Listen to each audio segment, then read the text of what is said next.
It was day one of boot camp. The scorching sun bore down on a dusty training field as the fresh recruits lined up, stiff and nervous. Among them stood James Carter, a quiet single dad in his late 30s. While most of the men were barely out of high school, James had already lived a whole life. He was a veteran, a decorated, scarred, and carrying the weight of battles most of these young men had only read about in textbooks. But to them, he didn't look like a soldier anymore. His hair was flecked with gray. His body wasn't as lean as theirs. And when he bent to tie his bootlaces, a group of 17 soldiers snickered. "Hey, old man, you sure you're in the right place?" One of them jeered. Another chimed in, "Boot camp isn't daycare, Grandpa." The laughter spread, and James said nothing. He could have shut them down with a single story of where he'd been, the medals he'd earned, or the scars on his body. But instead, he swallowed the insult. Why? Because back home, his 8-year-old daughter, Sophie, depended on him. He wasn't here for pride. He was here to build a better future for her. Still, the ridicule stung. Hours later, during a grueling push-up drill, James's arms shook with exhaustion. He fell to the ground, chest heaving. The 17 laughed again, but instead of snapping back, James pulled himself up, lips pressed into a quiet smile. "Keep going," he whispered to himself. He remembered Sophie's voice the night before he left. "Daddy, promise me you won't give up." And so he didn't.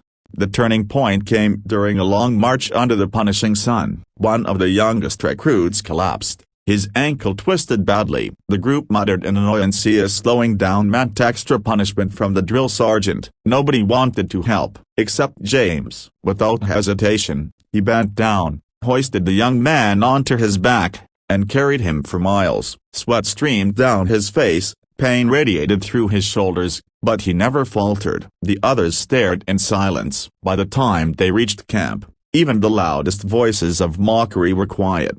The very next morning, during inspection, the female commander, a stern woman known for her no-nonsense demeanor, called James forward. Her sharp eyes scanned him, but then stopped on the ink that peeked out beneath his sleeve. Slowly, she rolled it up. There, etched into his arm, was a tattoo. For those who never made it home. The room fell silent. The commander's voice softened. "I know that mark," she said. "It's from Fallujah." James nodded quietly. He didn't elaborate, but she did. "This man," she told the stunned recruits, "carried brothers through fire while bullets rained overhead. He served when it meant never knowing if you'd see another sunrise." "You laugh at him?" She paused, her eyes narrowing. "Then you laugh at sacrifice itself." The 17 soldiers dropped their heads in shame.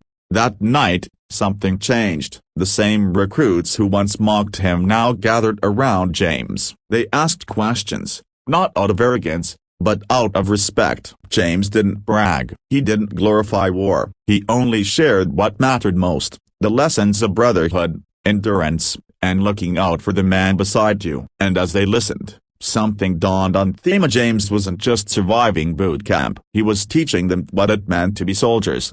The emotional climax came 1 week later during another punishing march. The youngest recruit, the same one James had carried, fell behind again, tears of frustration in his eyes. But this time, before James could step forward, 2 of the 17 recruits rushed back to help him. "Come on, brother, we've got you." James watched in silence, pride swelling in his chest, not for himself, but for the transformation he saw in them.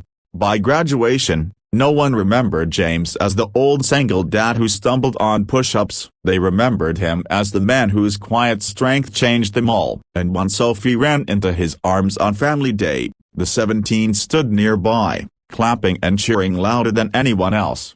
Aodiris is the lesson. Kindness is louder than pride. True strength isn't in mocking others up, it's in lifting them up. Sometimes the quietest man in the room carries the heaviest stories, and when we take the time to see them a broken bar, we learn what courage really looks like.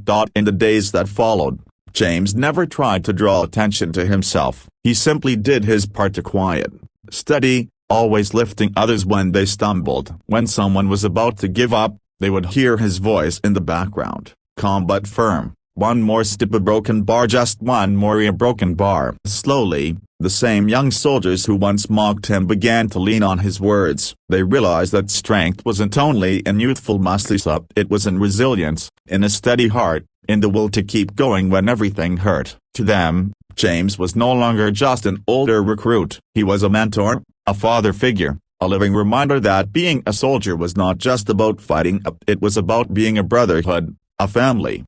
Finally, the day came when the entire camp was set to march in their final parade. The recruits stood tall, uniforms crisp, boots polished, pride glowing in their faces. But in James's eyes, there was only one face he searched for: his daughter Sophie's. And then she appeared, running across the field, her little arms stretched wide. "Daddy!"